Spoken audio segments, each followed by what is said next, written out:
Anda sedang mendengarkan suara profetis dari para nabi, hambanya John Patrice Vanggidai, Penatua Jemaat Future Life Community Kupang.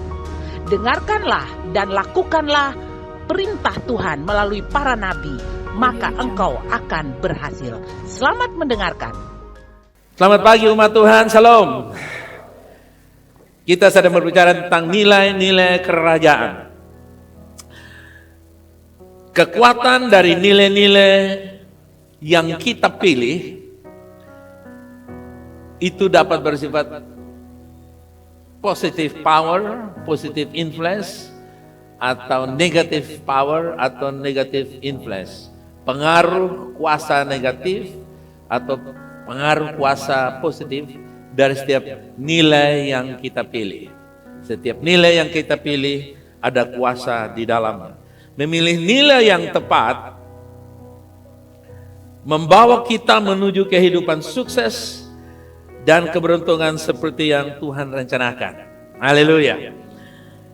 Yesus sendiri yang memperkenalkan nilai kerajaan Allah secara langsung saat dia berkhotbah di atas kayu salib.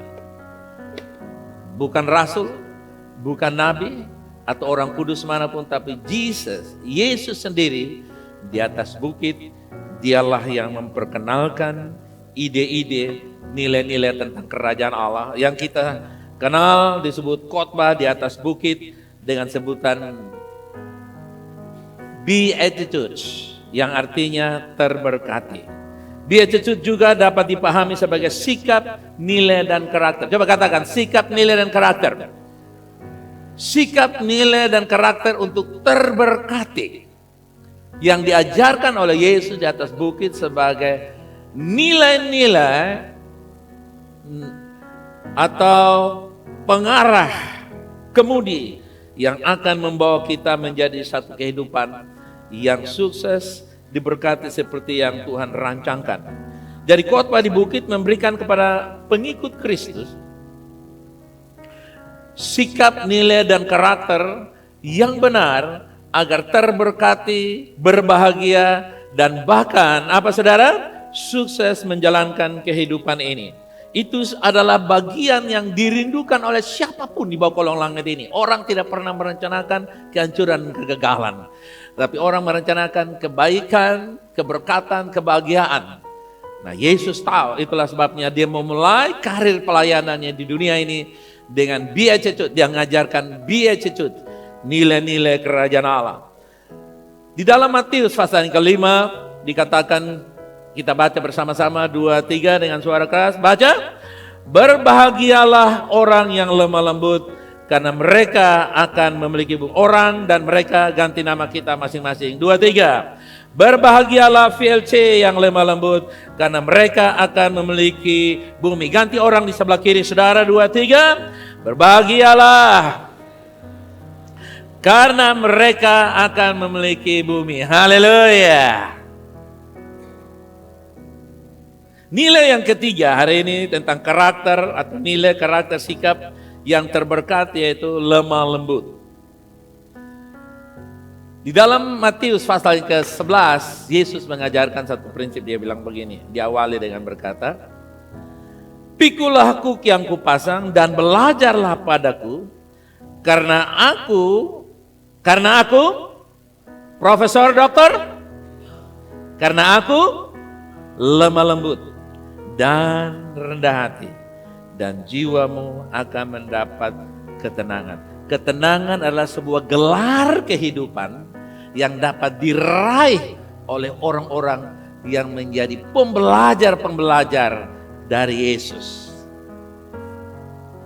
Dia bilang, belajarlah daripadaku, karena aku seorang yang apa saudara? Lemah lembut. Bukan seorang pencipta dunia ini. Padahal dia seorang apa? Pencipta dunia ini. Dia seorang penyembuh dan sebagainya. Tapi dia tidak memakai itu untuk orang belajar dari kehebatan, kemampuannya yang tidak sekolah. Tapi dia dapat mengerti banyak hal, menciptakan dari yang tidak ada menjadi ada, yang membuat sedikit menjadi banyak, membuat mati menjadi hidup, membuat perdarahan menjadi sehat, dan segala macam hal yang spektakuler dia tidak pakai itu untuk menjadi pembelajaran.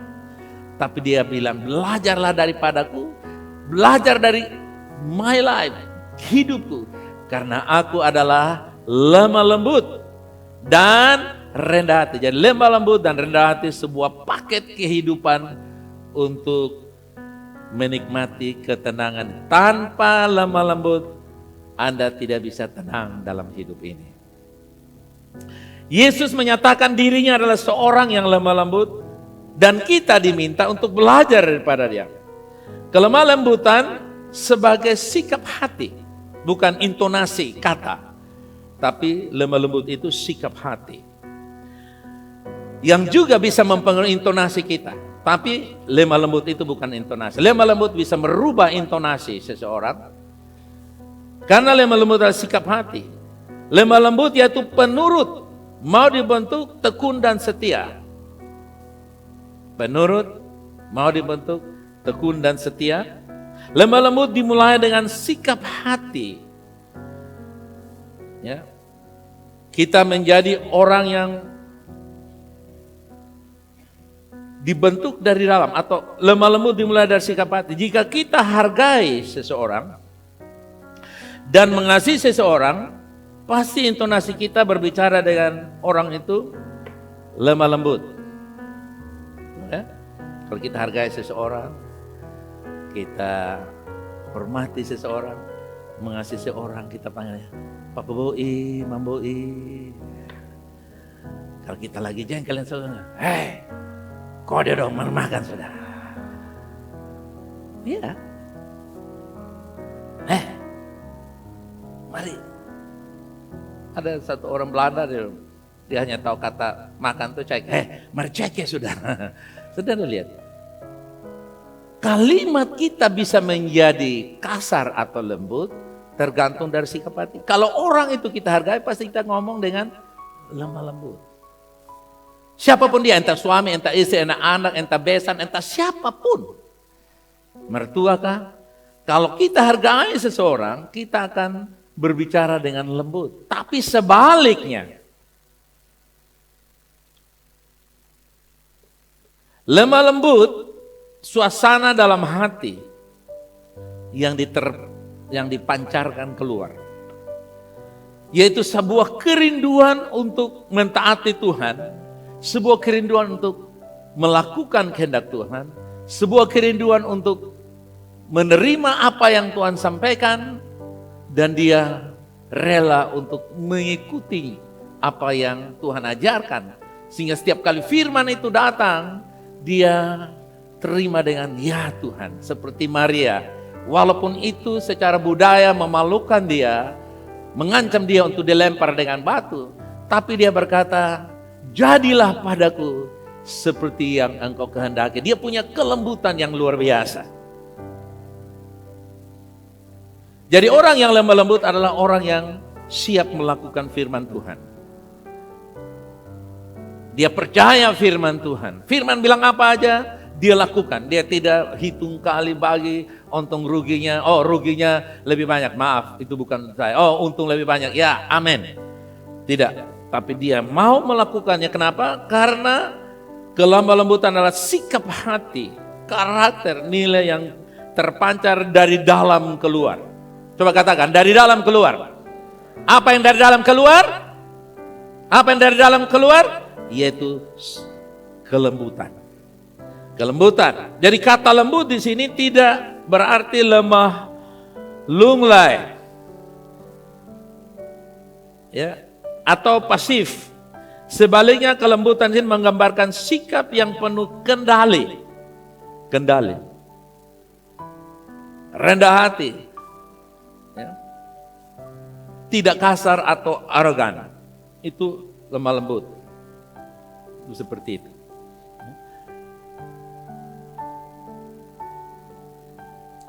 Satu hari di dalam Markus pasal ke-8,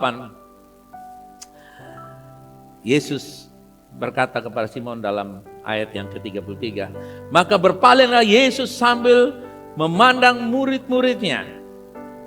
Ia memarahi Petrus, katanya, bilang apa?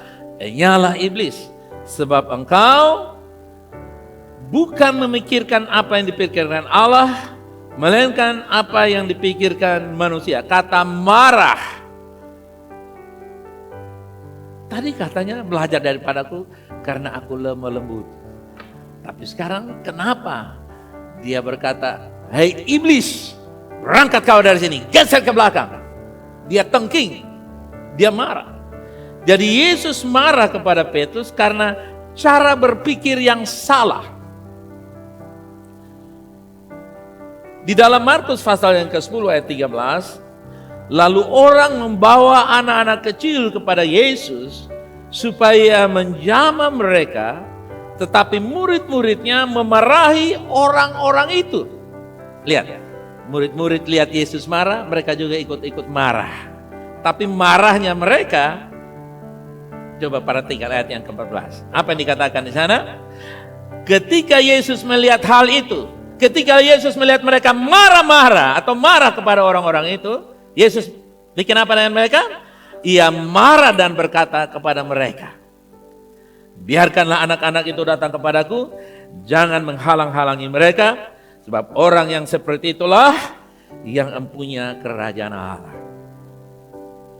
Nah, jadi kita melihat di sini, ada marah karena kelemah lembutan, ada yang marah karena sifat kasar, dan marah tidak berdasarkan alasan yang benar. Bilang di kiri kanan, kamu yang mana?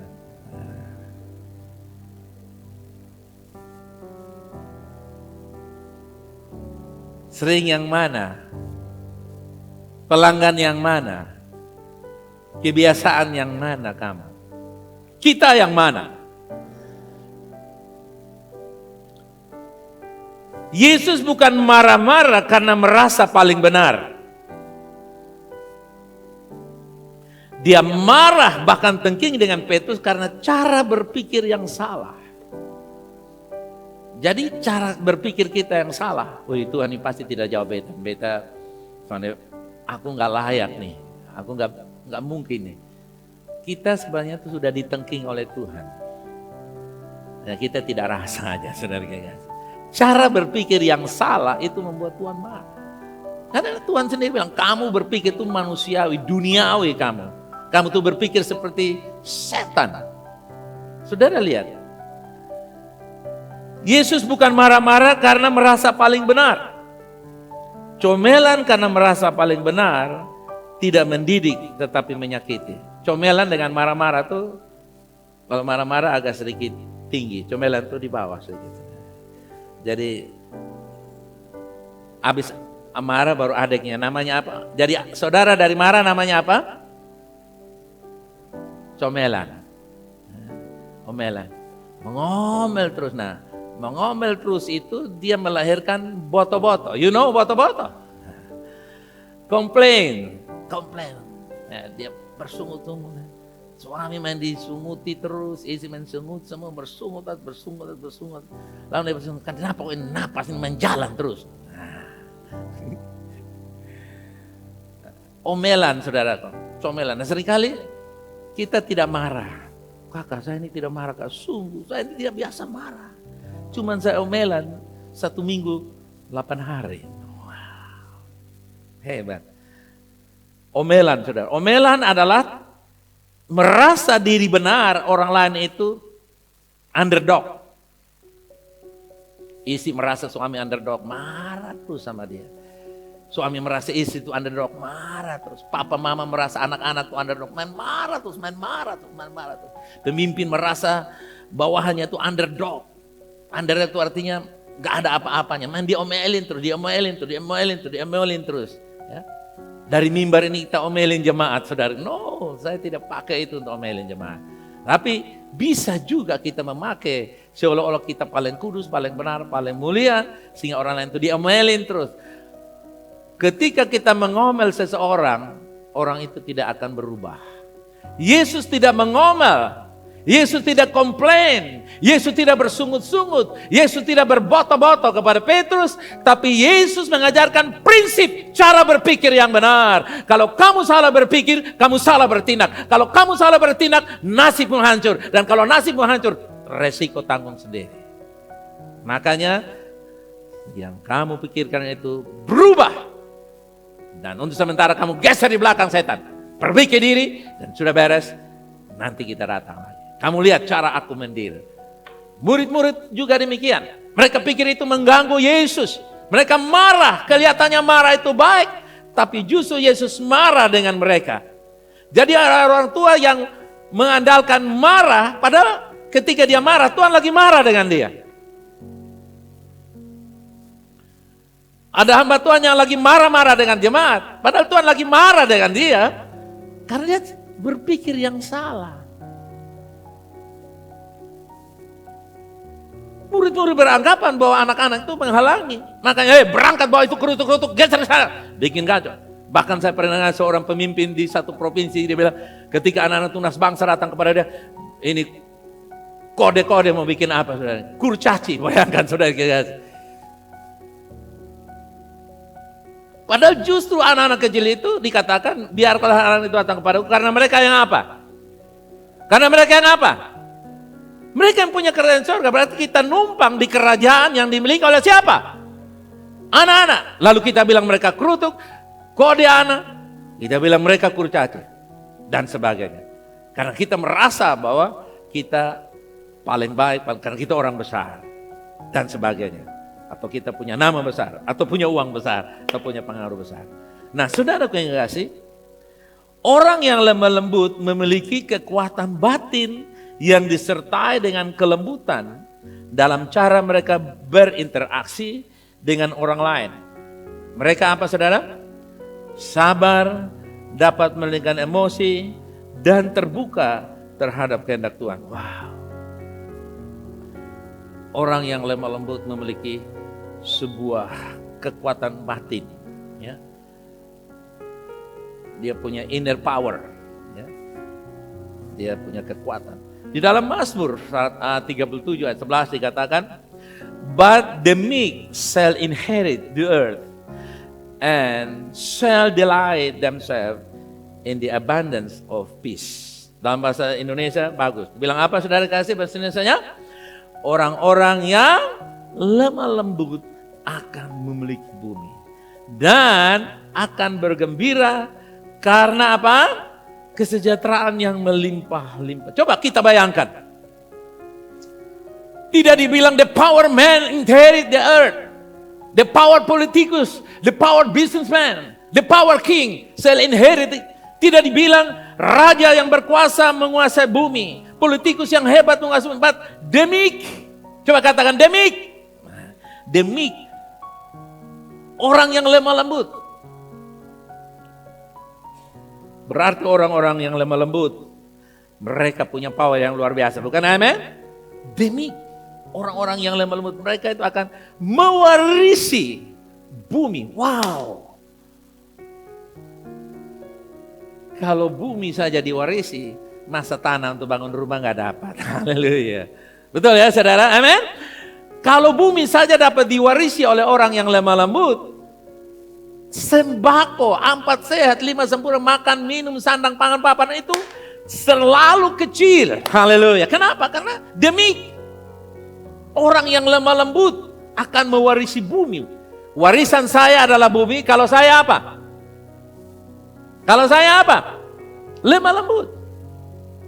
Bukan kalau saya politikus yang hebat atau orang kaya yang bisa berkuasa atas segala-galanya. Tidak, hanya bilang lembut. Saudara lihat, ini pengajaran Yesus, ini pengajaran yang membawa revolusi. Haleluya. Bukan transformasi lagi, revolusi. Perubahan yang radikal. Memiliki bumi dalam mana pengertiannya itu rohani, paling pertama. Mana dari memiliki bumi dalam konteks ini bisa dipahami dari beberapa sudut pandang. Yaitu penguasaan atau memiliki bumi. Di sini mencerminkan keadaan yang dia bisa bebas dari hal-hal duniawi. Bebas dari perkara dan pengaruh dunia. Perkara dan pengaruh duniawi. Sehingga bisa menikmati kedamaian dan rasa syukur dalam segala situasi. Dia dapat simpan bahan bakunya atau bahan-bahan yang belum dimasak, dia bisa simpan di situ.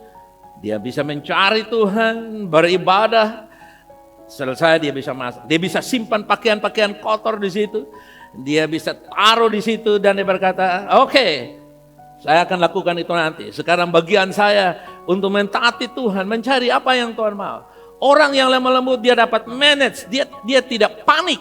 Dia tidak tergopoh-gopoh dan mengorbankan Tuhan, mengorbankan hal-hal yang utama untuk melakukan hal yang sekunder atau yang nanti bisa diutamakan, yang harus dia menunda. Roh yang lemah lembut adalah kuasa untuk juga memenangkan jiwa.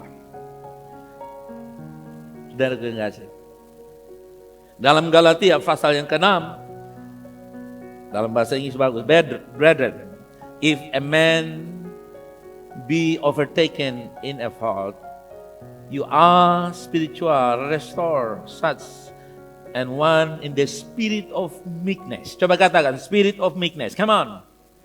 Apa?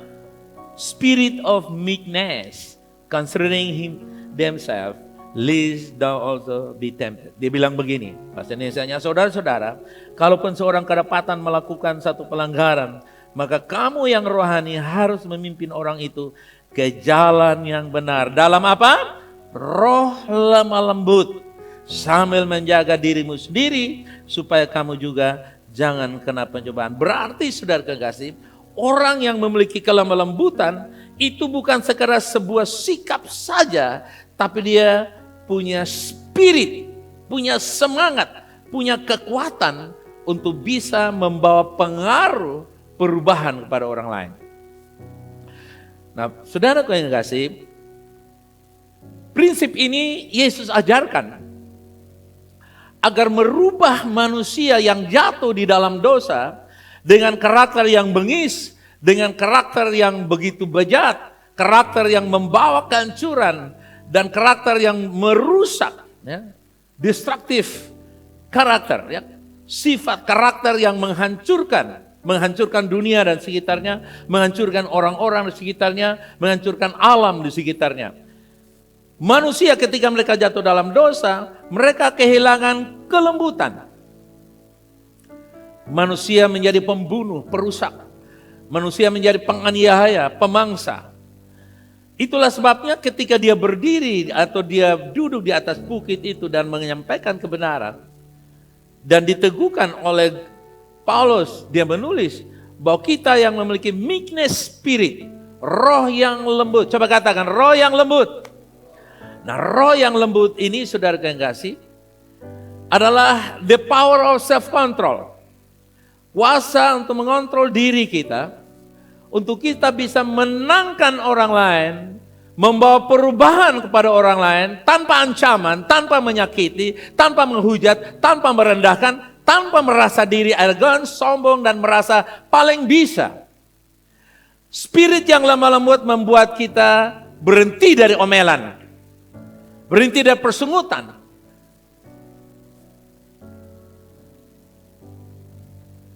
Karena Alkitab mengajarkan kepada kita, kita bisa menang atas pencobaan. Nah, saudara yang kasih,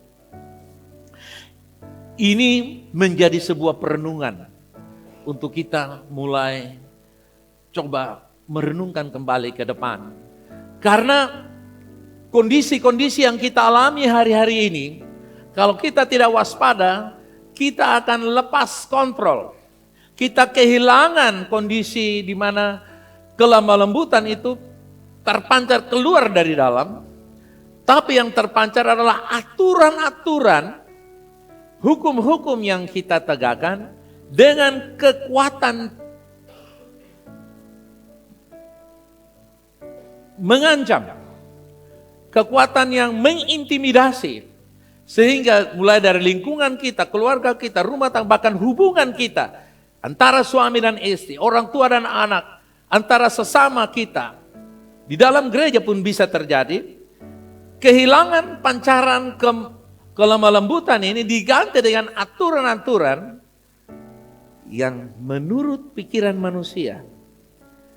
Kalau orang ini tidak dihantam, tidak dikerasin, tidak digebukin kata orang Jakarta, kalau tidak dicincang, maka saya akan dicincang. Itu konsep berpikir yang keluar dari kegelapan, yang banyak mempengaruhi orang-orang yang katanya sudah di dalam Tuhan. Yang katanya sudah penuh Roh Kudus, yang katanya Yesus ada di dalam hidup mereka. Oke? Itu menjadi perenungan yang harus kita terus bertanya. Kemudian, kelemah lembutan itu juga ada kaitan dengan penggenapan di dalam kerajaan Allah. Ayat ini juga, saudara, ketika kita membaca, berbahagialah orang yang lemah lembut karena mereka akan mewarisi bumi. Itu berkaitan dengan kedatangan kerajaan Allah. Ketika Allah atau Yesus kembali ke dunia ini untuk satu masa depan yang kita semua sedang menuju ke sana. Kita yang lemah lembut akan menjadi pewaris kerajaan Allah karena dikatakan tadi, mereka yang memiliki kerajaan Allah. Yang turun ke bumi, yang ada di bumi ini. Jadi memiliki bumi berarti menjadi bagian dari pemulihan yang dijanjikan. Tuhan berjanji bahwa aku akan datang memulihkan bumi ini, di mana segalanya yang terlihat penuh dengan keadilan, kebenaran, damai sejahtera. Itu terjadi karena ada orang-orang yang sudah mengalami revolusi, perubahan dari dalam yang radikal dengan sifat lemah lembut. Mereka yang sudah mendapatkan proses pembentukan kelemah lembutan itu dalam hidup mereka, mereka ini dipercayai Tuhan untuk mengatur bumi ini. Haleluya. Pada waktu kedatangan Tuhan.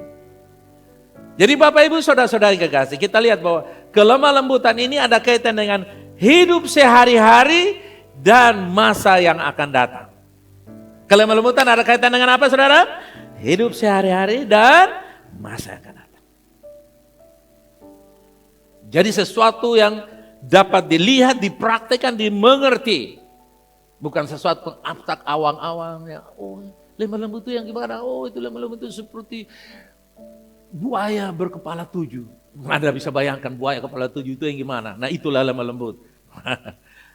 Bingung bukan? Tapi dikatakan lemah lembut, mereka menguasai bumi. Haleluya. Dan saya percaya yang mendengar saya adalah orang-orang yang lemah lembut. Haleluya.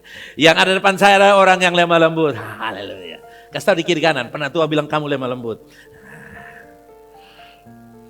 Amin. 2 Timotius 2 ayat 12. Baca bersama saya 2-3 mulai. Jika kita bertekun, kita pun akan ikut memerintah dengan dia. Oke, sekarang ganti. Jika kita lemah lembut. 2-3. Jika kita lemah lembut, kita pun akan ikut memerintah dengan dia. Jika kita menyangkal dia, atau jika kita tidak lemah lembut, dia pun akan menyangkal kita. Kira-kira. Memerintah dengan dia. Coba kita merenungkan kebenaran ini. Di situ dikatakan bahwa pengikut Kristus yang setia dan tekun, atau pengikut Kristus yang lemah lembut dalam mengikuti Kristus akan berpartisipasi dalam pemerintahan bersamanya. Ya, hari-hari ini saudara kekasih, saya tunggu telepon tidak dapat saudara kekasih.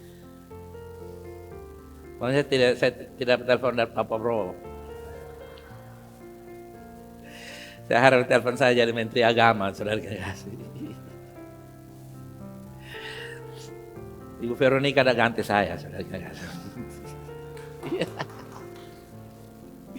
Saudara kekasih, ini momen paling pas karena kalau kita bicara ayat ini untuk konteks Indonesia, karena orang lagi tunggu, saudara kekasih. Ada yang diwawancara. Bagaimana respon Anda ketika Anda tidak dipanggil oleh Pak Prabowo? Oh, saudara kekasih, memerintah, berpartisipasi, pemerintah bersama dengan lemah lembut itu adalah karakter yang akan menjadi ukuran Tuhan memanggil kita untuk memerintah bersama dengan Dia. Di dalam memiliki bumi juga, saudara kekasih, di dalam Wahyu pasal 5 ayat 10 luar biasa. Dikatakan begini. Dan engkau yang telah membuat mereka menjadi suatu kerajaan dan menjadi imam-imam bagi Allah kita. Baca bersama saya kuat. Dan mereka akan memerintah Bukan kabinet, saudara kekasih. Kabinet hanya 5 tahun, hanya 10 tahun. Tapi dikatakan kita yang lemah lembut akan memerintah bersama dengan Tuhan. Menjadi apa saudara? Raja di dunia. Jadi dia raja segala raja, kita raja. Kita raja kecil, tapi dia raja yang besar, kings of kings. Nah, siapa yang membuat? Tuhan yang membuat. Caranya dia membuatnya dengan merubah kita, menyelamatkan kita menjadi suatu kerajaan imam. Jadi ini adalah nubuat tentang orang-orang percaya yang sebagai bagian dari umat yang telah ditebus oleh Kristus akan memerintah di bumi sebagai apa dan apa saudara? Raja dan imam. Sebelum kita menjadi raja, sekarang menjadi apa dulu saudara? Imam. Imam yaitu membawa penyembahan kepada Tuhan. Imam membawa berita, doa-doa kita kepada Tuhan. Selamatkan bangsa, keluargaku selamatkan. Orang-orang sekitar kita sebagai imam yang berdoa. Imam yang membakar kemenyan, penyembahan kepada Tuhan. Tapi juga imam yang membawa suara Tuhan. Hei, Yesus mengasihi engkau. Hei, bertobat karena Tuhan mau memakai engkau. Haleluya. Hei, percaya Tuhan menyembuhkan engkau. Hei, percaya Tuhan tidak murka, tapi Tuhan mengasihi engkau. Itulah imam. Bilang kiri kanan, berfungsilah sebagai imam. Come on. Kita mesti belajar dari sekarang, saudara, training. Makanya saudara lihat, hari-hari ini kemarin 2 hari ada training di Hambalang, saudara. Lihat. Seorang Prabowo sebagai jenderal dia tahu. Karena untuk memimpin selalu ada time out. Selalu. Tidak ada presiden-presiden manapun. Ada yang abri tapi tidak sempat lakukan itu. Sebenarnya ini satu gambaran. Tuhan, gereja adalah training center kerajaan Allah. Amin saudara. Bilang kiri kan, kamu ada dalam training kerajaan Allah.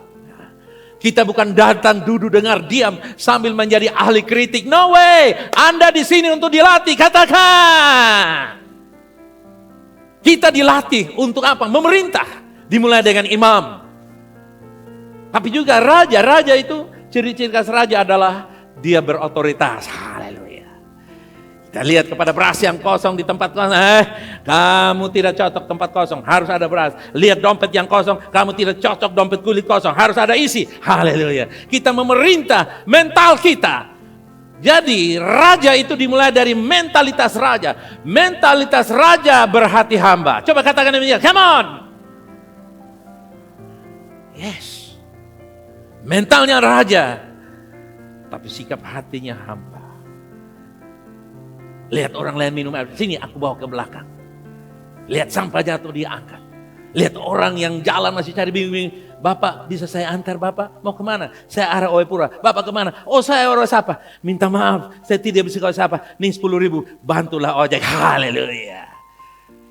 Saudara lihat, dimulai dari itu yang namanya training menjadi raja dan imam.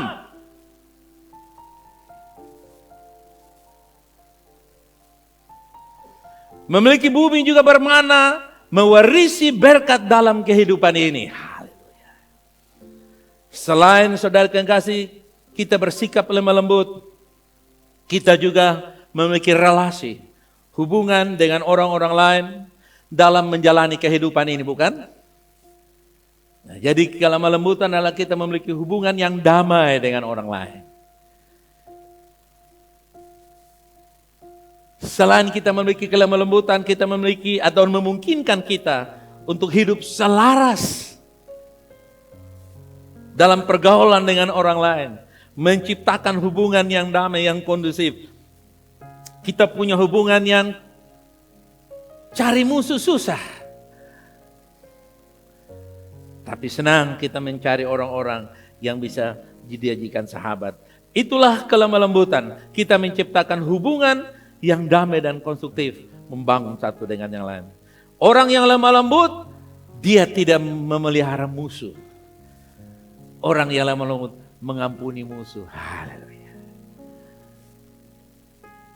Orang yang lemah lembut memungkinkan dia untuk hidup selaras dengan apa yang Tuhan inginkan. Itulah sebabnya saudara kekasih, mereka bisa menikmati bumi ini. Dalam arti mereka menikmati berkat-berkat yang Tuhan taruh di bumi. Coba bantuin kaki, katakan saya hidup dari bumi ini. Ada berkat yang Tuhan berikan kepada saya dan saudara. Haleluya. Kita tidak menderita di bumi ini karena orang yang lemah lembut akan menikmati berkat di bumi ini. Haleluya. Sudah lihat. Pengajaran Yesus ini luar biasa. Yang menjadi waspada yaitu waktu kita belum pintar, kita lemah lembut. Pada waktu kita sudah punya gelar orang pintar, orang hebat, kita memanggil orang dan kata, tolong bikin ini. Kita datang pasar, ini kula lempeng berapa nih? Kalau beta di situ pukul pun kaki. Bahaya. Orang yang lemah lembut, dia harus menjaga kelembutan itu. Dalam keadaan dia jadi apa saja. Yang mengerti bisa katakan amin. Itu dia. Anda boleh jadi apa saja. Tapi apa saja tidak boleh merubah kelembutan dalam hidupmu. Haleluya. Bab kadang-kadang saudara yang kasih, pergaulan kita berubah gara-gara saudara yang kasih. Banyak peristiwa-peristiwa. Ketika kita diangkat pada posisi tertentu, orang lain kita tidak kenal, saudara yang kasih.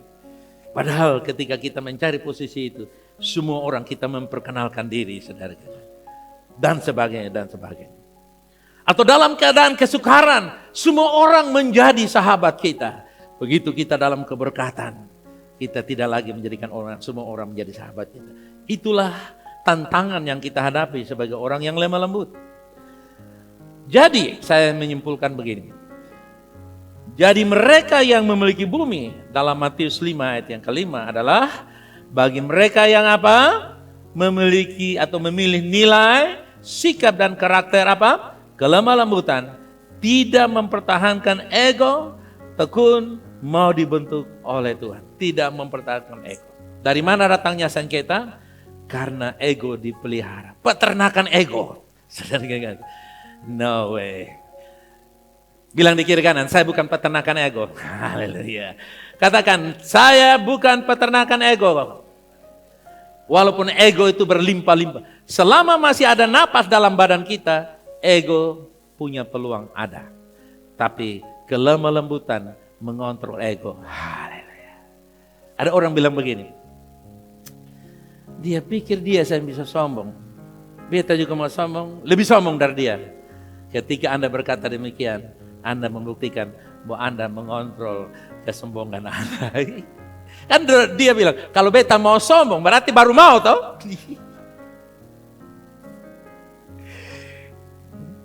Jadi kita akan diuji dengan baru mau. Dengan apa saudara? Begitu baru mau sombong, begitu baru mau apa? Baru mau apa? Marah-marah, baru mau kasar, gitu. Tuhan, lembutkan saya. Papa bisa bantu ini kok Papa. Langsung Papa bilang, iya Mamboi.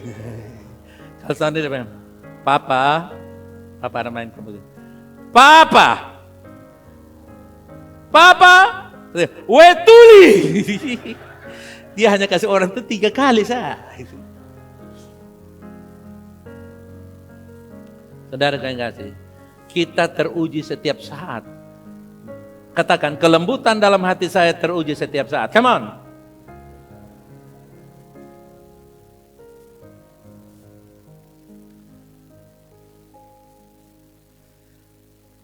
Oke?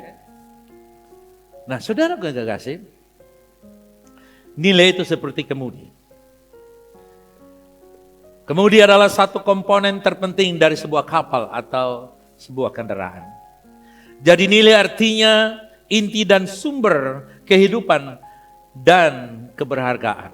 Kenapa gereja harus punya nilai? Sebuah perusahaan harus punya nilai. Kenapa Indonesia harus punya nilai-nilai kehidupan yang namanya Pancasila? Karena saya berharga karena nilai yang saya pilih. Katakan bersama saya berharga karena nilai. Kita berharga karena nilai yang kita pilih. 2, 3, come on! Kita berharga karena nilai yang kita pilih. Kita terapkan nilai-nilai dalam Victor Life Community. Komitmen, ya. Lalu caring. Lalu apa lagi saudara yang kasih? Integritas. Lalu apa lagi? Hah? Apa?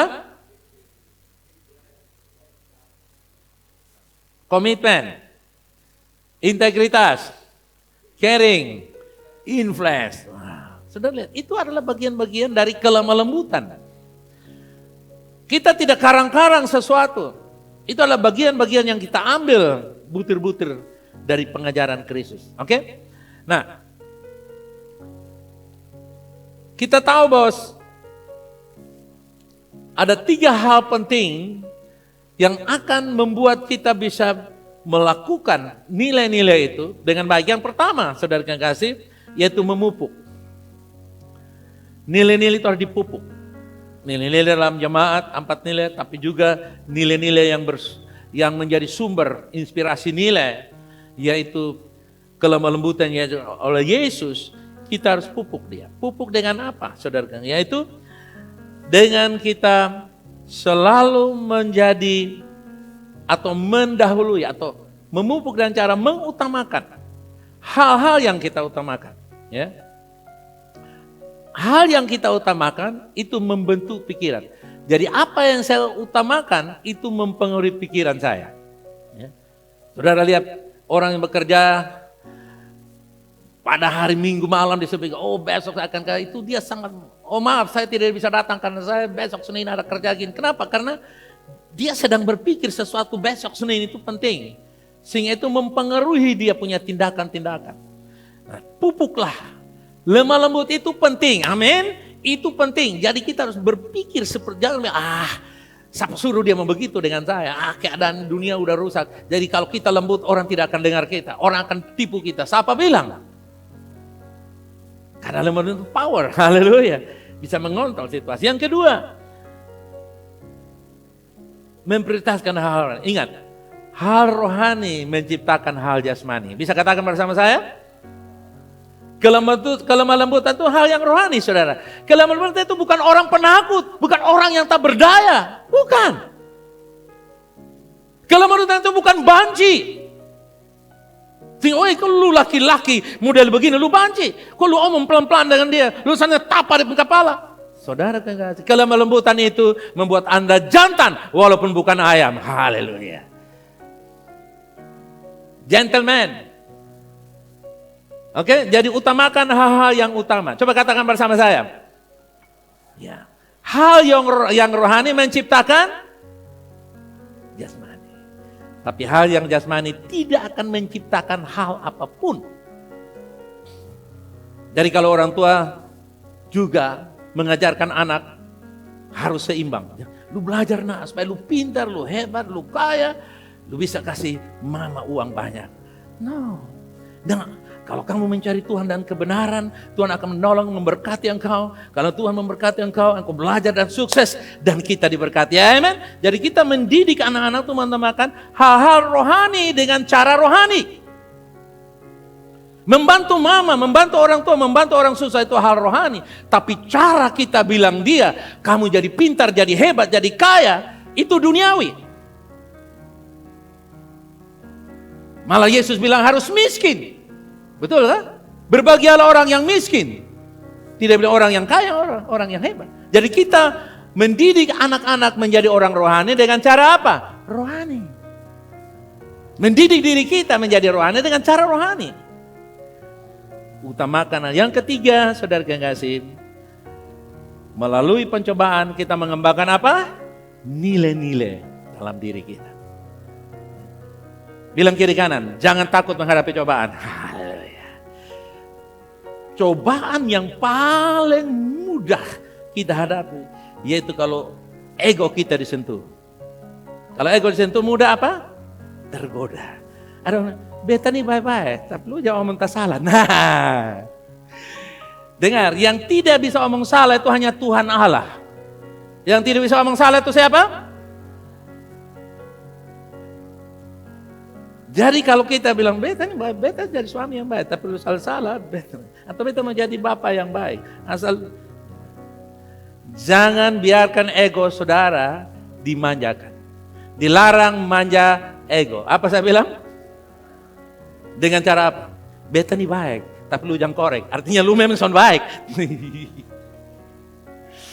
Saudara ya. Ego itu selalu kita Ego, katakan. Ego saya dibawa kemana-mana. Katakan. Ego kita tuh dibawa kemana-mana. Karena kan kita udah yang lain. Lu pikir pendeta bisa marah kok? Itu dengan kata lain. Pendeta mulai keluar dari ego sedikit. Jangan. Jadi 3 hal ini penting. Oke. Saya mau tutup dengan ini. Apa yang terjadi jika Anda mencoba mengemudikan kapal yang tidak mempunyai kemudi? Apa yang terjadi? Terjadi apa saudara? Kehancuran atau tidak mencapai tujuan. Yang kedua, kehancuran. Yang ketiga, kekecewaan. Saudara lihat. Rumah tangga kita, pekerjaan kita, pelayanan kita, komunitas kita akan menjadi baik kalau kita jaga nilai-nilai dengan mengutamakan hal-hal yang rohani, dengan memupuk nilai kelembutan, dengan tidak membiarkan ego kita merambat. Pelayanan itu bisa berkembang gara-gara ego.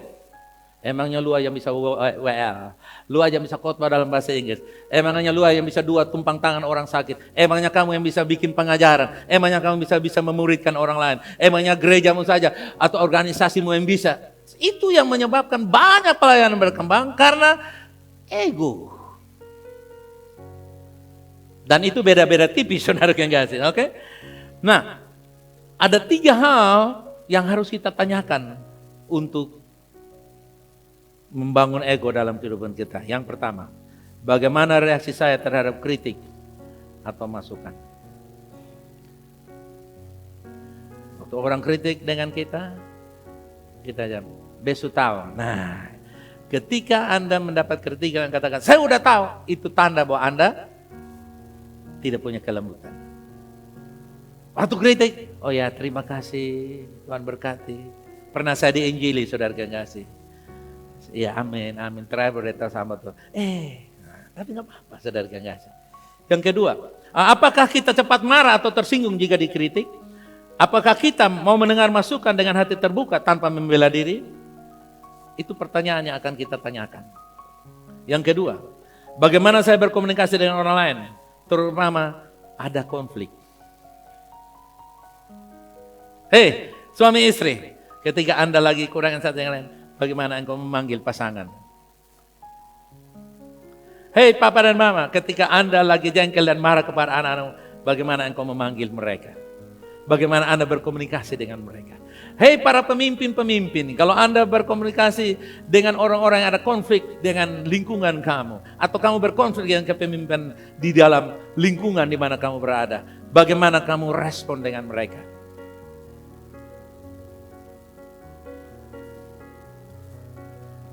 Kadang-kadang kan jengkel saudara yang kasih. Ya. Pernah satu hari saya tangkap ada percakapan saudara yang kasih. Mereka pikir saya tidak ada di situ saudara yang kasih. Waktu saya ada di belakang dia bilang, itu dong 2, maksudnya dong 2. John Demel saya dong bilang apa saudara? Itu dong 2 tuh memang. Padahal saya ada kasih kerjaan, kalau jengkel saudara yang kasih, saya lihat itu dong 2 tuh. Yang dong kasih saya apa saudara? Bagaimana saudara di kantor? Bagaimana saudara relasi di dalam gereja?